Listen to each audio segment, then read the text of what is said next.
அரசியல் அத்தியாயம் யூடியூப் சேனலுக்கு உங்களை அன்புடன் வரவேற்கிறேன்.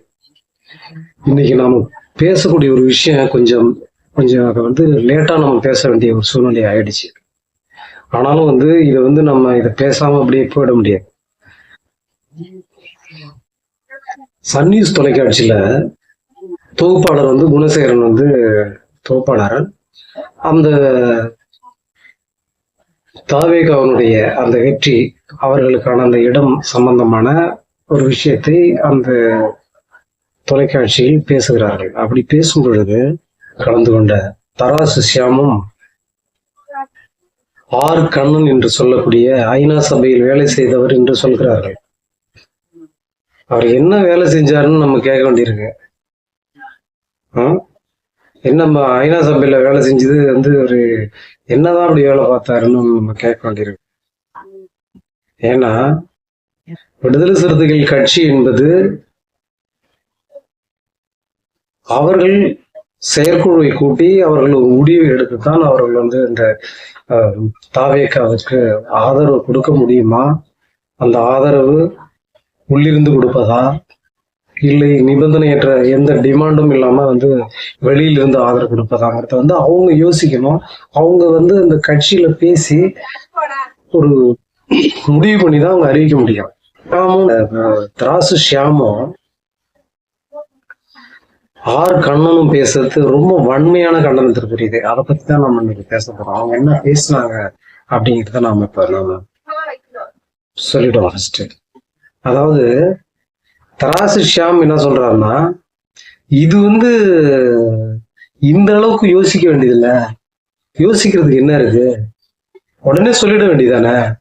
ஏன் இதுல அவங்க ஏன் இந்த அளவுக்கு யோசிச்சுக்கிட்டு இருக்க வேண்டிய அவசியம் என்ன? அவருடைய தரத்தை திருமாவளவன் அவருடைய தரத்தை அவரே குறைச்சிக்கிறாரு அப்படின்ட்டு தராசு ஷியாம் சொல்றாரு. இப்போ நம்ம கேட்கறது என்னன்னா, விடுதலை சிறுத்தைகள் கட்சி என்பது ஒரு லெட்டர் பேட் கட்சி இல்லை. ஒரு சும்மா லெட்டர் பேட் எழுதிட்டு உட்காந்துருக்கிற கட்சி இல்லை. அது 234 தொகுதிகளிலும் அதுக்கான மிகப்பெரிய ஒரு கட்டமைப்பு இருக்கு, ஒரு அங்கீகாரம் பெற்ற ஒரு கட்சி. அவருக்கெல்லாம் பாடம் எடுக்கக்கூடிய அளவுக்கு எவனுக்கும் பெரிய ஒரு மேதை கிடையாது. அவரே பெரிய மேதை தான், சரிதா? அவருக்கு பாடம் சொல்ல வேண்டிய அளவுக்கு இங்க யாரும் அவ்வளவு மிகப்பெரிய உயர்ந்தவர் யாரும் கிடையாது. அவரை விட என்னமோ இப்ப இல்ல அவரு திருமாவளவன் அவர்கள் இந்த சமூகத்துக்காக தன்னை ஒப்படைத்து கொண்ட மிக ஒப்பற்ற ஒரு தலைவர். அவரு இப்ப எல்லா தலைவர்களும் போராடுவாங்க, பேசுவாங்க. அதுக்கு பிறகு அவங்க குடும்பத்தோட போயிடு அவங்க குடும்பத்தோட அவங்க ஐக்கியமாயிடுவாங்க. எந்த குடும்பமும் எதுவுமே கிடையாது. தன்னுடைய வாழ்க்கையே ஒட்டுமொத்த மக்களுக்காக அர்ப்பணிச்ச ஒரு ஒப்பற்ற தலைவர். அவருக்கெல்லாம் நீங்க பாடம் சொல்ல வேண்டிய அவசியம் கிடையாது. சொல்றாரு ரொம்ப பெரிய மேதல்ல. என்னதான் அந்த ஐநா சபையில என்ன அதிகாரியா இருந்தாருன்னு தெரியல. ஒருவேளை அந்த தாலுகா ஆபீஸ்ல உட்காந்து வெளியில எழுதிட்டு உட்காந்துருப்பாங்களே, அந்த மாதிரி மணி எழுதி போட்டுக்கிட்டு உட்காந்து இருந்தாரான்னு நம்ம கேட்க வேண்டியிருக்கு. என்ன மனுஷனே, அந்த மனுஷன் சொல்றாரு பாருங்க ஒரு வார்த்தை, the jail wagging a dog. அதாவது நாயை வால் ஆட்டுதான். என்ன ஒரு பழமொழி, என்ன ஒரு ஆராய்ச்சி சொல்றாரு அந்த வார்த்தைய, the jail wagging a dog. அதாவது நாயை ஆட்டுகின்ற வாள்கள். அந்த நாயின்னு அப்ப யார சொல்ற? தமிழக வெற்றி கழகத்தை சொல்றியா? இல்ல வாள்கள்னு சொல்றியா? அது யாரு? சிபிஐயும் சிபிஎம்ஐயும் விடுதலை சிறுத்தைகள் கட்சியை சொல்றியா? இதுக்கெல்லாம் நான் வாளா? பேசணும்னா நீ ஒண்ணு தமிழக வெற்றி கழகத்தினுடைய பொறுப்பாளர், நான் அவங்களோட ரெப்ரசன்டேட்டிவ்னு சொல்லிட்டு பேசு. இல்ல பொதுப்படையா பேசுனா பொதுப்படையா பேசு. விடுதலை சிறுத்தைகள்ங்கிறது எவ்வளவு பெரிய ஒரு கட்சி, அந்த கட்சிக்குள்ள எவ்வளவு வந்து உறுப்பினர்கள் இருக்காங்க, ஒரு அங்கீகாரம் பெற்ற கட்சி, அவர்களுக்கு அந்த கலந்து ஆலோசிக்கக்கூடிய அந்த ஒரு காலம் அவங்களுக்கு வந்து எடுத்துக்கும். காலம் எடுத்துக்கொண்டே ஒரு சூழ்நிலை ஏற்படும். ஏன்னா அவங்க வந்து நேரடியா வந்து தமிழக வெற்றி கழகத்தோட சேர்ந்தவங்க ஒன்றும் அவங்க போட்டி போடல. அவங்க இருந்தது வந்து திராவிட முன்னேற்ற கழகத்தினுடைய கூட்டணியில. அந்த கூட்டணியில இருந்து அவங்க வந்து 8 தொகுதிகளை பெற்று 2 தொகுதியில் வெற்றி பெற்றிருக்காங்க. அந்த 2 என்பது தமிழக வெற்றி கழகத்திற்கு மிக முக்கியமானது. ஏன்னா அவங்கள்ட்ட 108 ஜெயிச்சிருக்காங்க. 108 ஜெயிச்சிருந்தா கூட ஒரு தொகுதியை திரு விஜய் அவர்கள் ராஜினாமா செய்தாலும் 107 தொகுதிகள் அவங்கள்ட்ட இருக்கு. அதே நேரத்துல காங்கிரஸ் உடனடியா போயிட்டாங்க, அவங்களுடைய இது 5 இருக்கு. சிபிஐ போயிடுச்சு, சிபிஎம்மும் போயிட்டாங்க. இப்போ அடுத்ததா வந்து திருமாவளவன் அவர்கள் அவங்க யோசிக்கிறாங்க, அவங்க பேசுறாங்க அவங்க கட்சிக்குள்ள. ஏன்னா நம்ம இருந்து வந்து திமுக கூட்டணியில இருந்திருக்கோம். கூட்டணியில இருந்துட்டு நம்ம திடீர்னு அவங்களுக்கு ஆதரவு கொடுக்கும்போது அது உள்ளே இருந்து கொடுக்கலாமா, இல்லை எந்த டிமாண்டும் இல்லாம கொடுக்கலாமா அப்படிங்கிறது தான் நம்ம வந்து அவங்க அதை யோசிக்கிறாங்க, அதை பேசுறாங்க. இதுல உங்களுக்கு என்னடா குறையுது, உங்களுக்கு என்ன பிரச்சனையா இருக்கு? அவரு கட்சிக்கு அவரு கேட்கிறாரு முதல்வர் பதவி தேவையா, துணை முதலமைச்சர் பதவி கேட்கிறாரு, 2 சீட்டுக்கு தேவையா, கூட கேட்க தகுதி இல்லையா? திருமாவளவனுக்கு அந்த தகுதி இல்லைன்னு நினைக்கிறீங்களா? 2024 ஆரம்பிச்சு உருவாக்கி வந்த கட்சி தமிழக வெற்றி கழகம், அதன் தலைவர் திரு விஜய் அவர்கள். ஆனா அவரை குறைத்து நம்ம மதிப்பிடல. அவருக்கு மிகப்பெரிய ஒரு வரவேற்பு இருந்தது. திமுக மேல உள்ள மிகப்பெரிய ஒரு அதிருப்தி வந்து அது வந்து ஓட்டா அவருக்கு கன்வெர்ட் ஆனது. அவருக்குன்னு இருந்த அந்த ஓட்டுகள் வந்து அவருக்கு வந்து சேர்ந்துருச்சுன்னு வைங்க. இப்ப நம்ம என்ன கேட்கிறோம்னா, விடுதலை சிறுத்தைகள் கட்சி என்பது இன்னமும் நேத்தி ஆரம்பிச்சு இன்னைக்கு வந்த கட்சி இல்ல. அது 1982 தலித் பேந்தர் ஆஃப் இந்தியாவினுடைய அமைப்பினுடைய தலைவராக இருந்த திரு மலைச்சாமி அவர்களுடைய அந்த காலகட்டத்தில் போய் அந்த கட்சியில் இணைந்தவர் தான் திரு திருமாவளவன் அவர்கள். ஒரு கட்டத்துல திரு மலைச்சாமி அவர்கள் இறப்புக்கு பிறகு, அவரது மறைவுக்கு பிறகு அந்த இடத்திற்கு தலைவராக திரு திருமாவளவன் அவர்கள் வருகிறார். அது பரிமாண வளர்ச்சி அடைந்து விடுதலை சிறுத்தைகள் கட்சி என்ற ஒரு கோணத்திற்கு அது வருகிறார். அப்படி வந்த கிட்டத்தட்ட 40 வருடம் அனுபவம் வாய்ந்த மிகப்பெரிய ஒரு ஒப்பற்ற தலைவர். அவரை யாரோடையும் ஒப்பிட முடியாது. அவரை மாதிரி ஒரு தலைவர் இந்த தமிழ்நாட்டிலே கிடையாது.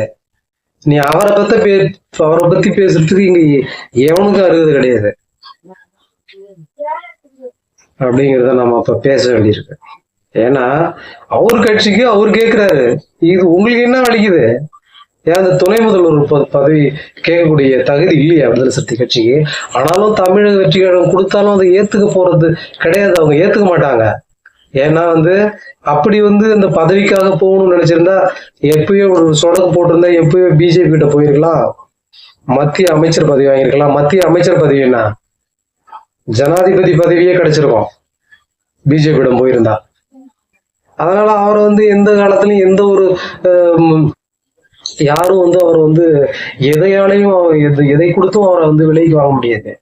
அப்படிப்பட்ட கட்சி 1982 அவர் அரசியலுக்கு வரும்போதெல்லாம் நீ எங்க இருந்திருப்ப? நீ எங்க இருந்திருப்ப? உனக்கு அட்ரஸ் இருக்கா? உனக்கு அட்ரஸே இருந்திருக்காது. நீ எல்லாம் திருமாவளவனை பத்தி பேசும்பொழுது இதெல்லாம் வந்து எல்லாரும் அப்படியே கடந்து போயிட முடியாது. அட்ரஸே தெரியாதவங்களாம் அங்க வந்து உள்ள வந்து உட்காந்துட்டு மீடியாவுக்குள்ள ஒரு தொலைக்காட்சி, அது கோடிக்கணக்கான மக்கள் பார்த்துட்டு இருக்காங்க. அதுல வந்து ஒரு கட்சியை இவ்வளவு தரம் தாழ்ந்தி பேசும்பொழுது, இந்த ஜெயில் வேக்கிங் டாக்னு சொல்லும் பொழுது அதை கண்டிச்சிருக்கணுமா வேணாமா? தொகுப்பாளர் குணசேகரனையும் நம்ம இதை கேட்க வேண்டியிருக்கு. ஏன்னா அவர் நடுநிலையா உள்ள ஒரு தொகுப்பாளர். ஆனா அவரே அந்த இடத்துல வந்து அவர் அதை கண்டுக்காம விலகி போனது ரொம்ப வன்மையா கண்டிக்கக்கூடிய ஒரு விஷயம் அது. ஏன்னா தராசு சாம சொல்றதும் அதேதான். ஏன் நீங்க சேர வேண்டியதானே, நீங்க உடனடியா கொடுக்க வேண்டியதானே, எதுக்கு இத்தனை நாள் இழுக்கடிக்கிறீங்க அப்படின்ட்டு அவர் பேசுறாரு. தராசு ஷியாமனுடைய பேச்செல்லாம் வன்மமான பேச்சு இது. இவரு தராசு அமைப்பை எப்படி நிறுவனாரு, இவர் எப்படி அதுல பத்திரிகையா பணிபுரிந்தாருன்னு நம்ம கேட்க வேண்டியிருக்கு. இதுல குமுதம் பத்திரிகையிலேருந்து அவருடைய வாழ்க்கையை தொடங்கி இருக்கிறாரு. அவரும் கிட்டத்தட்ட 35 வருஷத்துக்கு மேல அவர் வந்து பணியாற்றி இருக்கிற பத்திரிகையில நம்ம இல்லைன்னு சொல்லல.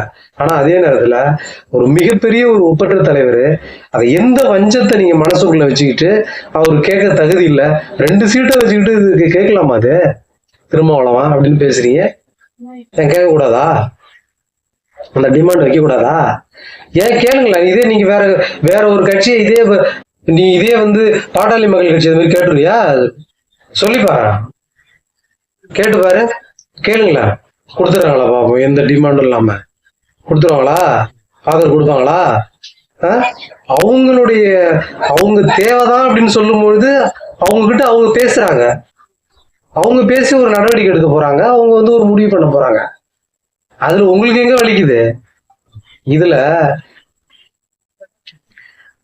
கண்ணன் வந்து சொல்றது என்னன்னாக்க, ஏன் நீங்க இல்லைன்னு கூட சொல்லிடுங்களா? என்ன என்ன பேசணும்னு தெரிஞ்சுதான் பேசுறீங்களா, இல்ல வந்து ஒரு அந்த தலைவர்கள் வந்து மட்டம் தட்டணும்னு சொல்றீங்களா? கம்யூனிஸ்ட் கட்சிகள்லாம் எவ்வளவு பாரம்பரியமான ஒரு கட்சி, அதெல்லாம் வாழா? விடுதலை சிறுத்தைகள் கம்யூனிஸ்டுகள் வந்து தவிர்க்க முடியாத சக்திகள். அதெல்லாம் வந்து கட்சிகள் வந்து அது அது வந்து அவங்க பெற்ற வந்து அந்த சட்டமன்ற உறுப்பினர்கள் வேணும்னா வந்து 2 அப்படின்னு இருக்கலாம். ஆனா அவர்களுடைய பங்கு மிகப்பெரிய அளவரிய ஒப்பிட முடியாது. அவங்களுக்கு அவ்வளவு பெரிய ஒரு செல்வாக்கு உள்ள ஒரு கட்சிகள். அதெல்லாம் நீங்க குறைச்சி இது மாதிரிலாம் மதிப்பிடக்கூடாது. முதல்ல பேசும்போது இதே கண்ணன் வந்து ஜெயலலிதா அளவுக்கு உயர்ந்து விட்டார் திருமாவளவன் சொல்லிட்டு அப்படியே உயர பேசுற மாதிரி பேசி சிறுமைப்படுத்தி பேசிய உண்மையா கண்டிக்கிறோம். தராசு சாமு, நீ இந்த மாதிரி பேச்செல்லாம் நீங்க பேசக்கூடாது. நீங்க ஒண்ணு பேச வர, நீங்க வந்து நீங்க பேசி முடிவு பண்ணிட்டு வந்துருங்க. நான் தமிழக வெற்றி கழகத்துக்கு பொறுப்பாளரு, நான் அந்த கட்சிக்கு தான் அந்த சால்ற அடிப்பேன், நான் அதிமுக பொறுப்பாளரு, நான் அந்த கட்சிக்கு தான் பேசுவேன், நான் திமுக பொறுப்பாளரு, நான் அதுக்கு தான் பேசுவேன் அப்படின்னு சொல்லிட்டு வந்துருங்க. சும்மா வந்து பத்திரிகையாளருங்கிற போர்வையில வந்து உட்காந்துக்கிட்டு வந்து கோடிக்கணக்கான பேர் மக்கள் பார்த்துக்கிட்டு இருக்காங்க, அவ்வளவு மக்களையும் என்ன இழிவுபடுத்துற மாதிரி. அது என்ன பேச்சு? இது திருமாவளவன் வெயிட் பண்ண வைக்கணும்னு ஒரு திருமாவளவன் அவர்கள் வந்து அதை பண்ணல. அவர் மிகப்பெரிய ஒரு குழப்பத்தில் இருக்க வேண்டிய ஒரு சூழல் இருக்கு. ஏன்னா அவங்க இருந்தது திமுக கூட்டணி இல்ல.